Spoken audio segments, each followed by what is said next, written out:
All right.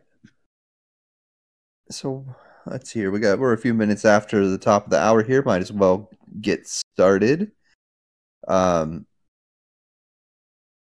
we'll start with a little bit of housekeeping. Um, the first thing that I wanted to touch on is if you didn't see the announcement yesterday evening, my time at least, um, we are initiating a withdrawal of the funds on Maple. We'll have a 10-day processing period that started yesterday. There also is going to be a I'm going to post this here. There's a draft posted about this process right now. That if folks are objecting to this, we're at least opening up for comments. But Hazard, do you want to hop on up here and talk a little bit about what went into this and why we're making a decision now? Sure. Yeah, the basic risk management, right? So we know that there's been some volatility in the market. We know that there's been questions about the stability and solvency of certain firms that participate in the credit market, in the industry. And while Maple Finance has been in contact with us continuously, and we have no reason to believe that there's any risk to Maple Finance or to our deposits there, or that anything would happen to them, the fact is that Maple Finance is an under-collateralized lending protocol, and therefore represents some non-zero risk. That something that was fully collateralized or not even a lending borrowing sort of a situation does not present. And so essentially out of just an abundance of caution, um, uh, we made the decision to initiate a withdrawal of the USDC there until more information is known, basically. This is a matter of incomplete information. So we don't fully understand the extent of the situation for different firms involved in the industry right now. And until we learn more about that information, and it's prudent for us to act to protect any potential threat to our liquid assets. So yeah, and Maple Finance is really the only possible place that we found that could happen. And so again, it was just out of an abundance of caution. We decided to recall those funds for the time being. But again, I just want to reiterate this because, respect to everybody at Maple Finance.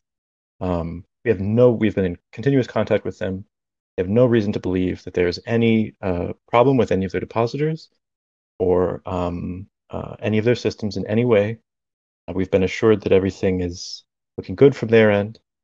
This is purely a defensive, just in case kind of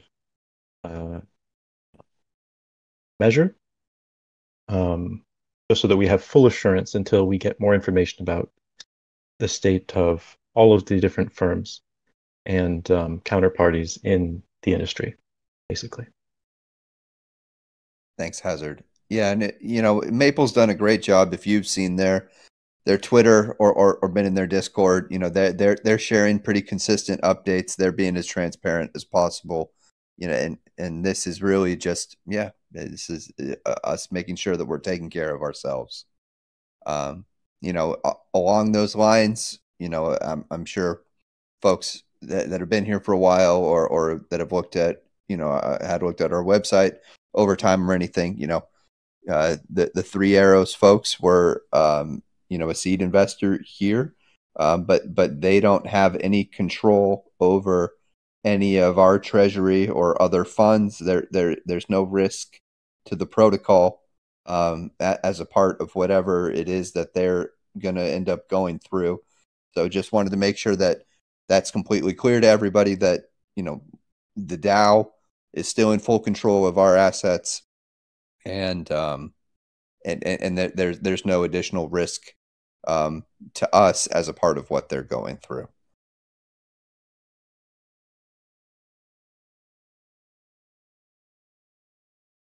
All right, so I'll just redirect everybody. If you've got comments about the Maple withdrawal, I dropped a link to that in voice chat. If you want to go check out what was written on there, feel free to voice support, ask any more questions.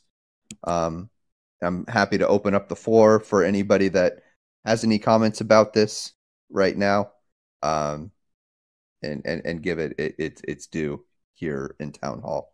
So does anyone have anything that they'd like to share, or thoughts or questions around withdrawing funds from Maple Finance?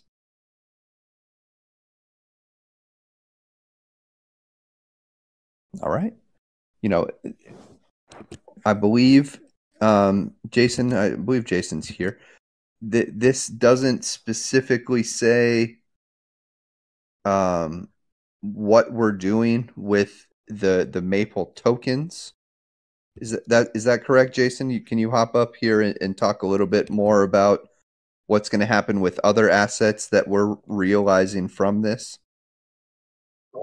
Oh, I think Yeah, I believe the proposal was for realizing everything. So the Maple token and the stake tokens that we have with them. The idea was just to be consistent, because as Hazard said, there's nothing keeping us from bringing those back to the platform in the future, assuming it all works out. But just to be safe and consistent, it was for everything. Understood. Okay.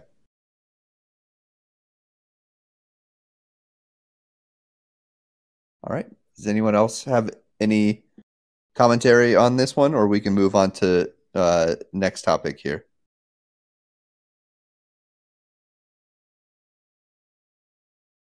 Great. All right. So the next thing that I had was just heading back into the ETH deployment.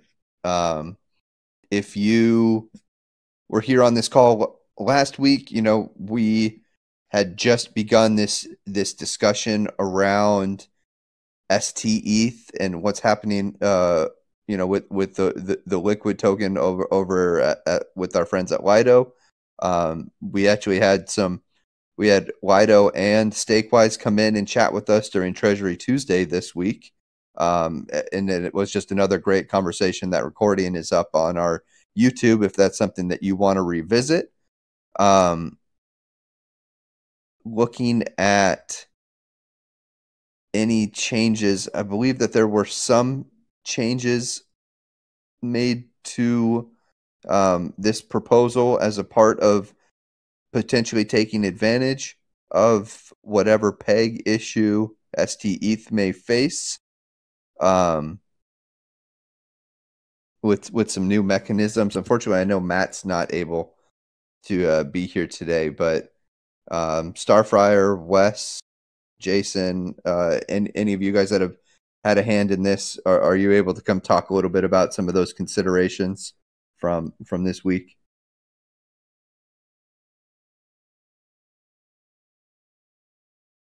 Starfire, let me call you up here.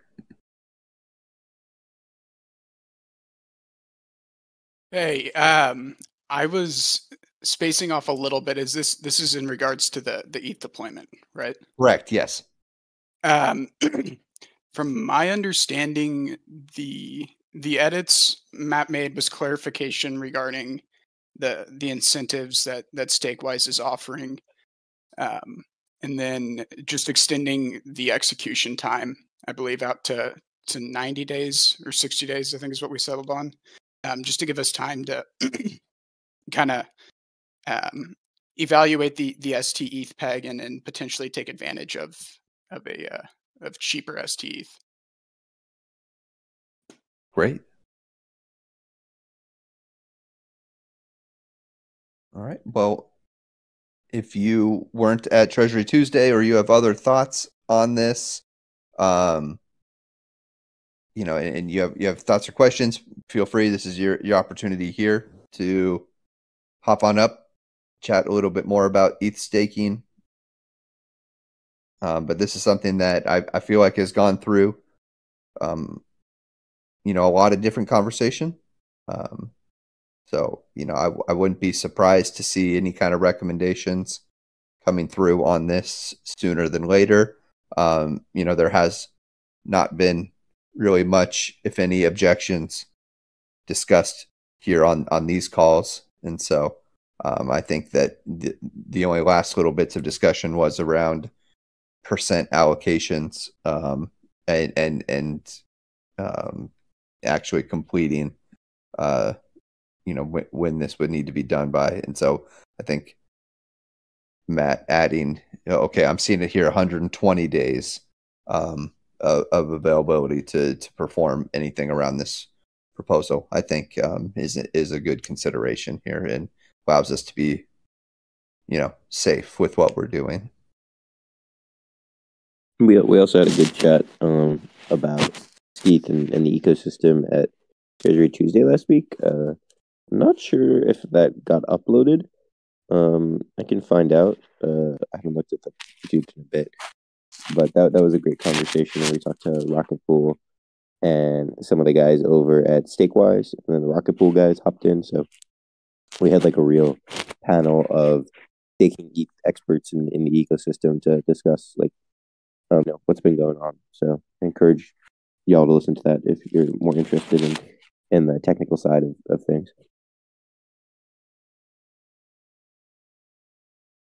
Great. So that would bring me up to kind of, where we're at in terms of the quarter and what lies ahead for the protocol. As we near the end of quarter two, we will we have some important stuff coming up. As you know, KIP 21 extended KIP 12 through the end of quarter two. And what we do also is look at our quarterly recaps as well as upcoming budget for labs and the protocol operations as well. So I'll just kind of kick that idea off and let's see here. Hazard, would you like to hop up and talk a little bit about KIP 21 and what lies ahead? Sure. Yeah. Excuse me. Yeah. So KIP 21, we extended the leadership and the reorg stuff for this quarter.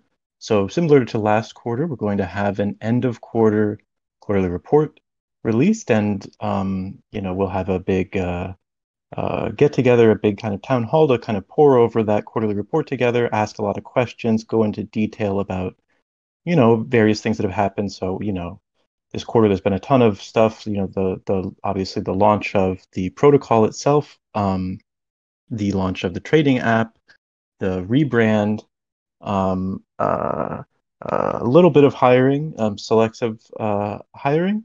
And big advances in our sort of partnerships pipeline and integrations pipeline stuff, as well as some interesting technical challenges that have been overcome. So lots of stuff to talk about, internal organizational stuff as well, things we've been doing to kind of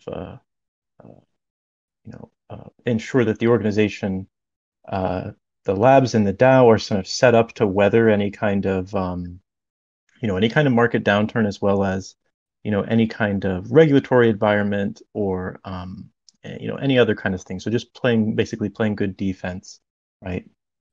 So there's a lot of stuff to cover, and so we're preparing that quarterly report.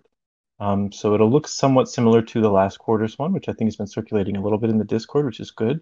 But there'll obviously be different stuff in it, and we'll touch on some different themes. And then it's going to look ahead to the next quarter, where there's, we have more things, planned, of course. And so, along with this quarterly report, there will likely be another renewal or extension of KIP. What is KIP 21, which is an extension of KIP 12. And ultimately, we have plans for putting into place a more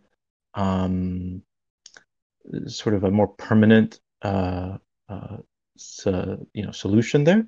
But that's something that's being kind of worked on by some of our organizational experts and along with Guard, our legal expert, to make sure that that's all done in a way that is going to be super like hardened, right? So that we can make sure that there's no threat to the DAO, there's no threat to the community, to labs and the people, the contributors working at labs, and just the project in general. We want to make sure that we're going to sail through any kind of market conditions, any kind of regulatory conditions, any kind of anything like that, right? And get full clarity on everything. So so we'll probably do an extension of the current status quo. And again, these extensions, can be, we can just like with most things in governance, like we can decide to kind of change them at any time, or supersede them, right? If if there's consensus and if there's good reason to do that. So, but we'll just be, for expediency's sake, we'll probably just go ahead and try to continue what we've been doing, which has been working okay. But again, we just have this longer term. We have been working on a longer term sort of game plan, and I think we'll probably be able to start to share parts of that in maybe even in that quarterly report about some of the work that's been done by the organizational team and stuff. So it's nothing drastic. It's mostly an iteration of what we currently have. It's just it's tightened up, it's polished, and it's just a little bit more durable, right? It's for these kinds of times. Yeah, so that's the basic. So there's also obviously, so people were asking about this a few weeks ago about compensation. Right? People became very interested in compensation, and bear markets, people start asking about compensation or headcount and cutbacks, layoffs, that kind of thing. We are fortunate here because we didn't grow sort of irresponsibly. We were deliberate with who we chose to onboard and the rate at which we chose to onboard, and the rate at which we compensate. And so we don't, we've had turnover and people who turned out not to be a good fit, but we are not in a position where we are feeling the need to cut back. We operate fairly lean, and there's everybody has a role, and it's an important role, and we make sure collectively that we're always checking that role is still valid and that person's able to perform that role. So we're in a fortunate position of not having to kind of perform some kind of massive layoffs and stuff like that. That said, there's been important questions about compensation raised. At the time, so there's been a question of the way our current compensation works is maybe a little problematic. It's maybe a little rudimentary, right? And there were some questions raised by the community about that, about the potential for people to earn way too much, or be overpaid essentially by the DAO because of the token component of that. And that goes both ways. Because the people can also earn or be paid, far less, in real terms than maybe the DAO would typically value them in this compensation structure. And so it also has sort of tax disadvantages, and it can turn, in certain circumstances, it can turn contributors into sort of forced sellers of Rook, right, in order to cover taxes or other kinds of life expenses. Depends on how they allocate it. And it's unfortunate, but the more they allocated for Rook, the more they sort of wanted to believe in the mission and be aligned with the DAO and the mission. The more sort of punished they are, right? And I think it's fair to say that it would be a bad thing to just sort of bail everybody out who did these things. But at the same time, I think we should recognize that ultimately a lot of these contributors are they're doing something with their lives that is somewhat risky, right? They're choosing to devote their lives to work for what is, all things said,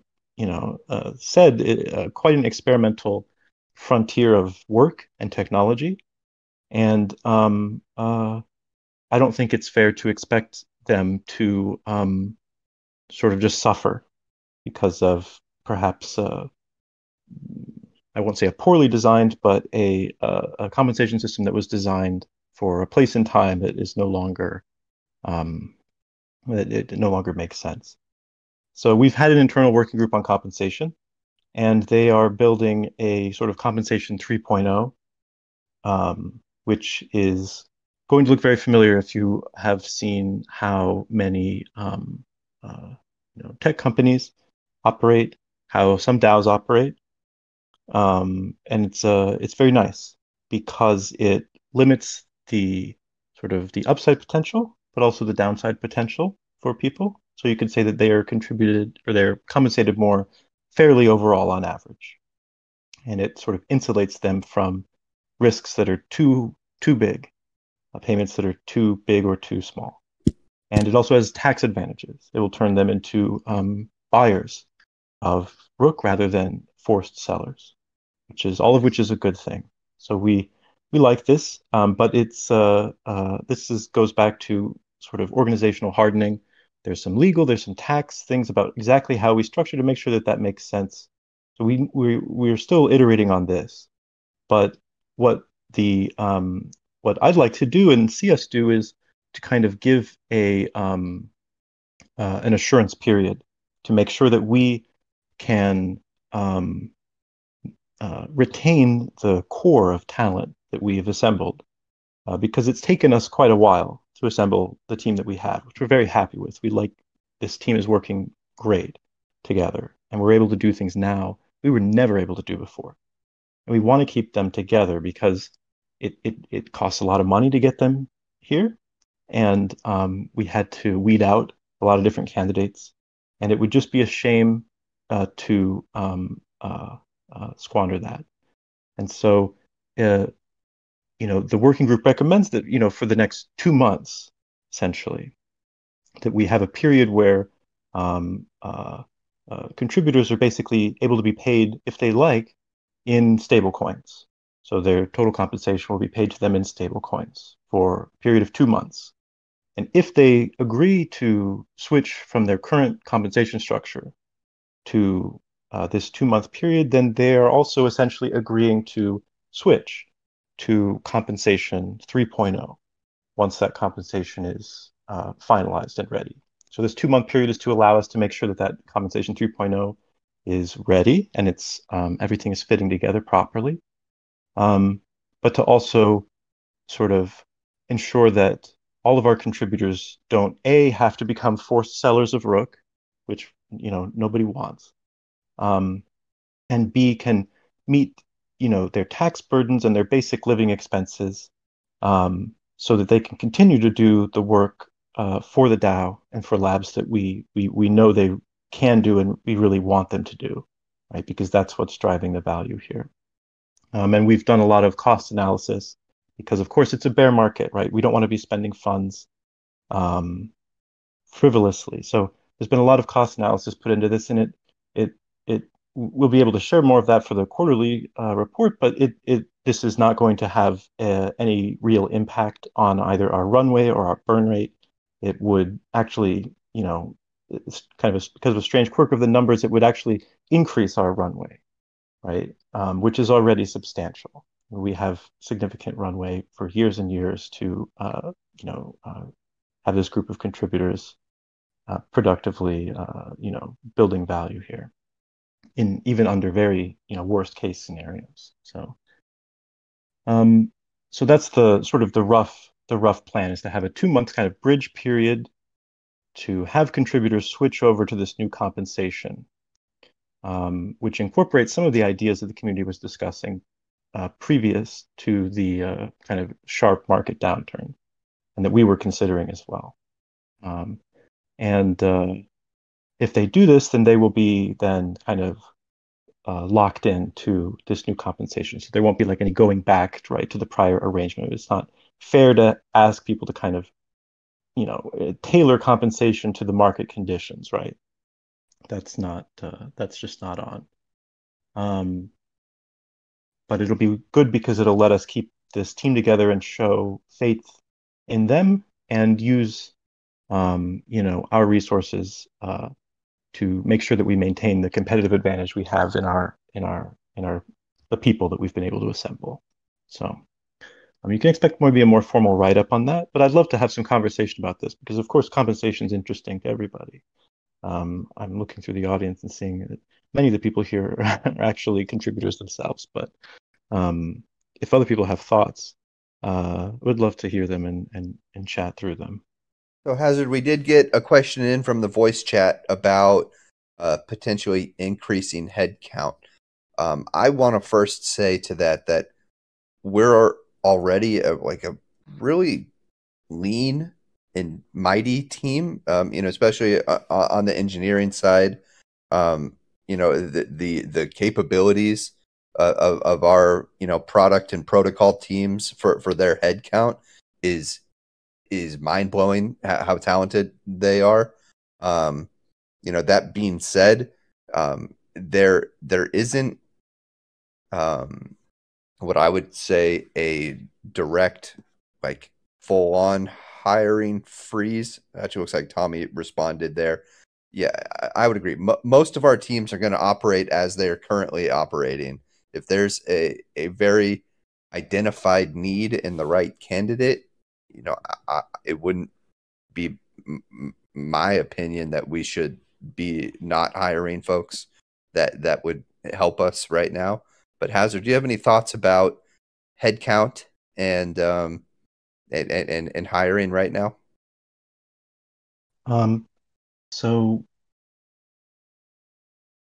it's it goes both ways. So it's not to say that you shouldn't blindly add headcount or remove headcount, right? So you shouldn't either, expand the team or start laying people off just because of what the chart says. You have to incorporate a lot of different things. So, for example, if everybody else is laying people off because they hired irresponsibly and they can't afford to maintain that headcount, some very talented people could become available that would not otherwise be available, right? And they may be valuable to have on your team, right? So there are opportunities to potentially bring folks into the team that you would not have let's say, in a bull market, right?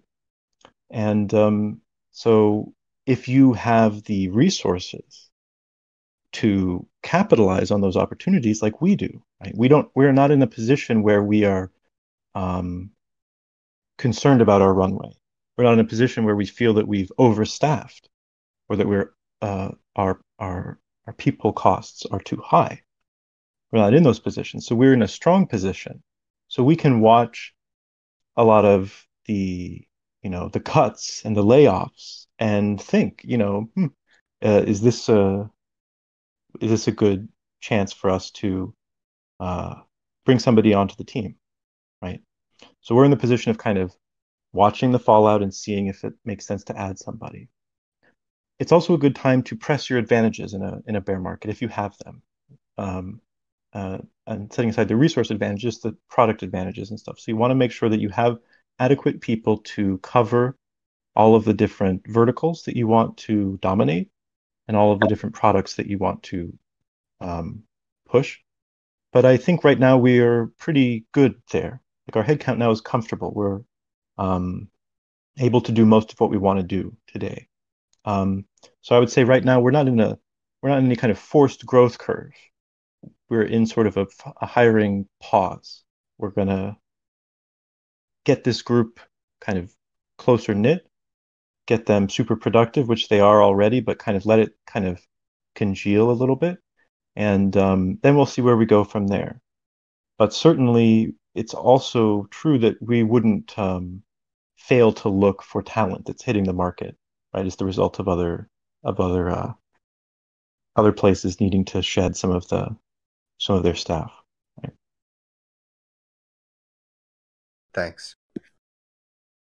Do we have anybody that wants to hop in voice, ask any other questions, or share any opinions here? Feel free to raise your hand.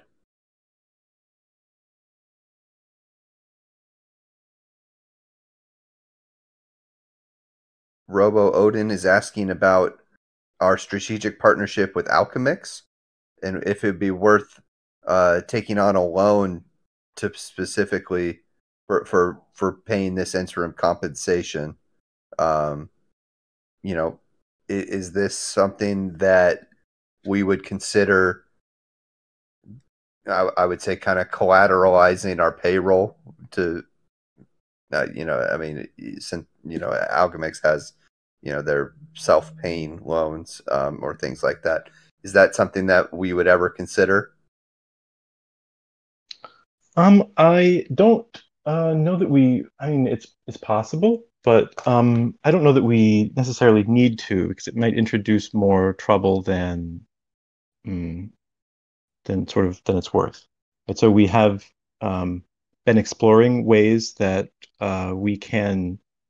So today, the way that we compensate folks is we deposit funds into a Sablier.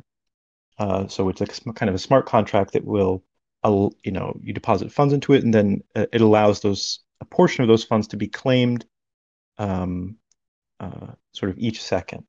Right? So as time goes on from the deposit, more and more of that can be claimed by the person who the funds are being streamed to, the contributor, and then ultimately at the end of the period, all the funds are available to be claimed. But all of those funds are kind of then sitting in this smart contract, right? So say if the payroll for, I don't know, if it's like a 6-month period or something is like however, like $1 million, $2 million or something, then it's just going to be kind of sitting idle in the smart contract. And it's not going to be earning yield. It's not going to be really productive in any way, which is not optimal, right? Like over that 6 months, you could, earn a couple % of yield or something, maybe if you had some kind of way to do that. So we've been looking at ways that and systems that will let us kind of have both and be able to earn yield on funds that are sort of used for compensation for users.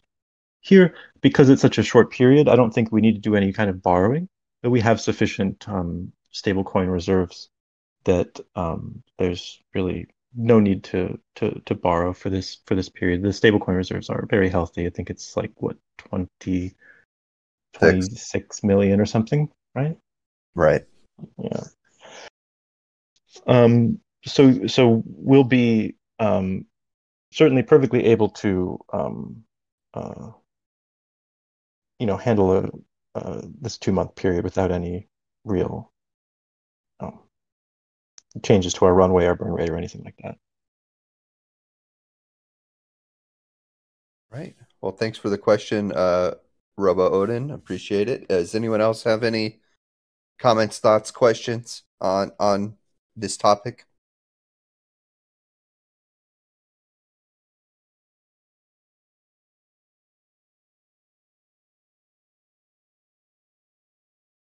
Great. All right. Hazard, appreciate you hopping up here and talking about end of the quarter activities and everything. Let's see. Synth, there anything else on the agenda that we're not covering? Oh wait, we got another question here. One sec. Unleashed Rook calling you up.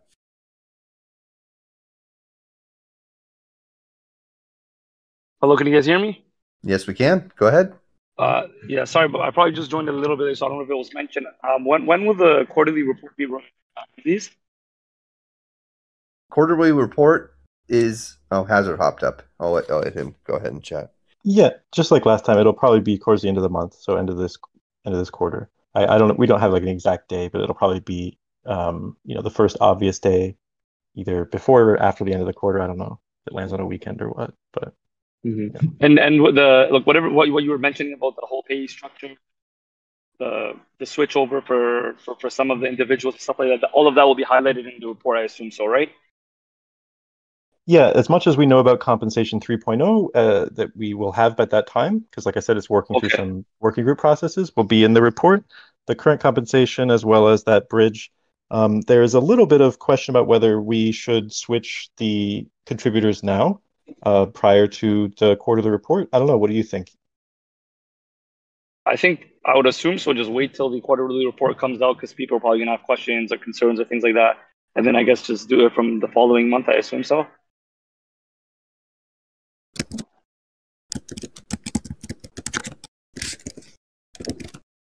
Yeah, sure. I mean, yeah, that's we've been figuring it out because we don't really well, yeah. We I think the compensation is a big discussion and people should have some numbers in front of them before, they decide on what to do. Also, another quick question. Sorry about that. I know our market cap is like super below what our treasury is currently holding.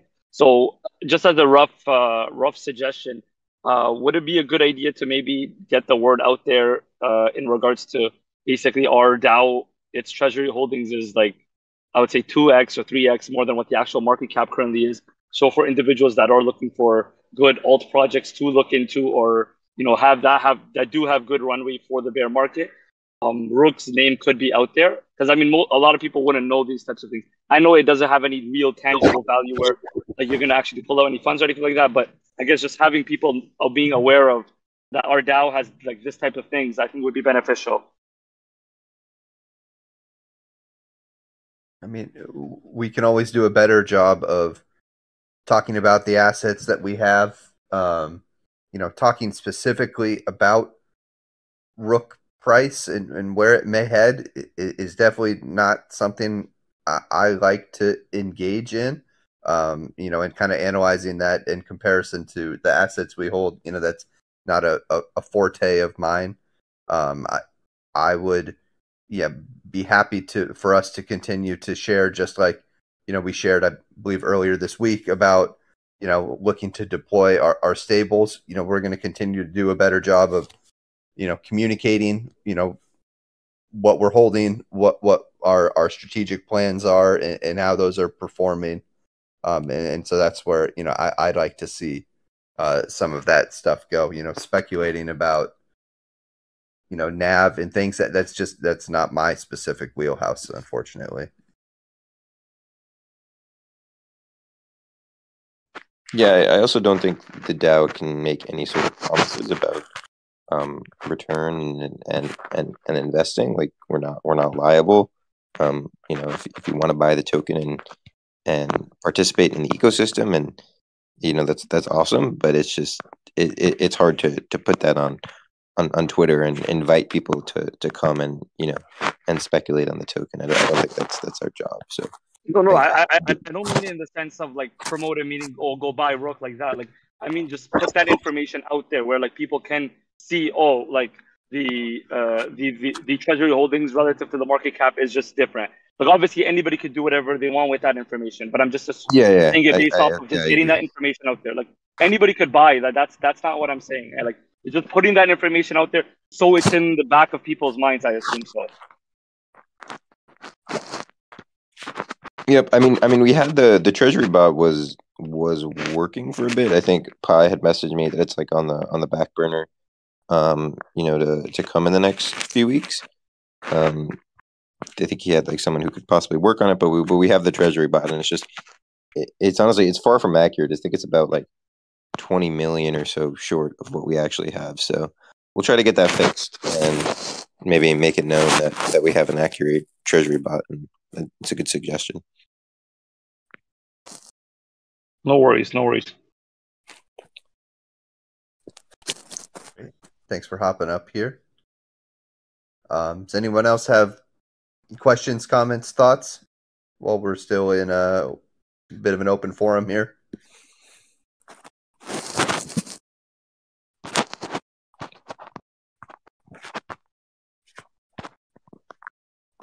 I think we got somebody.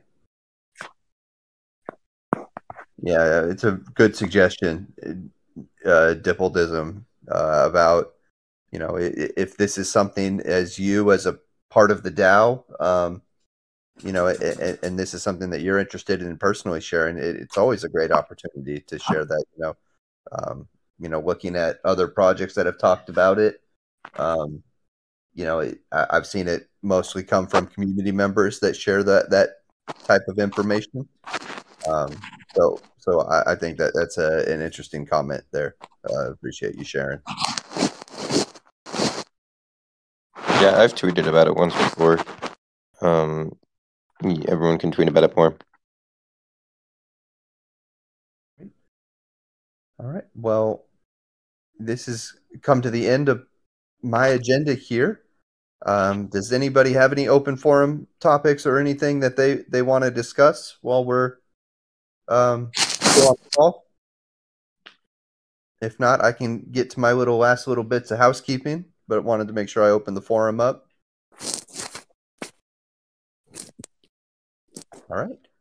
So last little bits, I'll just quickly, for anyone that joined late, we talked about the withdrawal of funds from Maple and the proposal on the forum for folks to provide any commentary on that. So that link is in the voice chat. In a similar sense about risk and the DAO, we don't have any exposure to what's happening with with Three Arrows, and they don't have any control over the DAO's funds or anything like that. So no risk there. This week had some great conversations. If you didn't join us for Treasury Tuesday or the governance workshop, I would encourage you to watch those recordings. They both had some solid progress made. Especially Treasury Tuesday had folks from Lido and from Stakewise come in and talk about the benefits and mechanisms behind staking ETH. Unfortunately, yesterday's AMA with Tokamak had to be moved a week. So we'll have Carson here next Thursday. We actually just met with their team to talk about spinning up the reactor. They have some things on their end. They walked us through what the DAO's responsibilities are in that. So I'll be presenting on Treasury Tuesday about some ideas. Starfire was able to join me for that call as well. So we'll be working towards kind of identifying how much Rook we want to spin that up with, and we'll be working hand in hand with the Tokamak team as well. But please do continue to put any questions and join us next Thursday for that AMA as well. And then let's see here. Lastly, just kind of stay tuned if we're going to be seeing any kind of movement around the ETH staking proposal go live in terms of token holder voting as well. We'll share that update if that's happening as well. Outside of that, it's been an interesting week for our space, and hope everybody is able to kind of get away from their computer screens, go enjoy their weekend, go touch some grass. As I'll continue to add to Deets Bingo there. But again, appreciate everybody that hopped on, listened to this call, and y'all have a great weekend. But we're going to go on ahead and sign off. Have a great weekend, all. Take care. Thanks, everybody.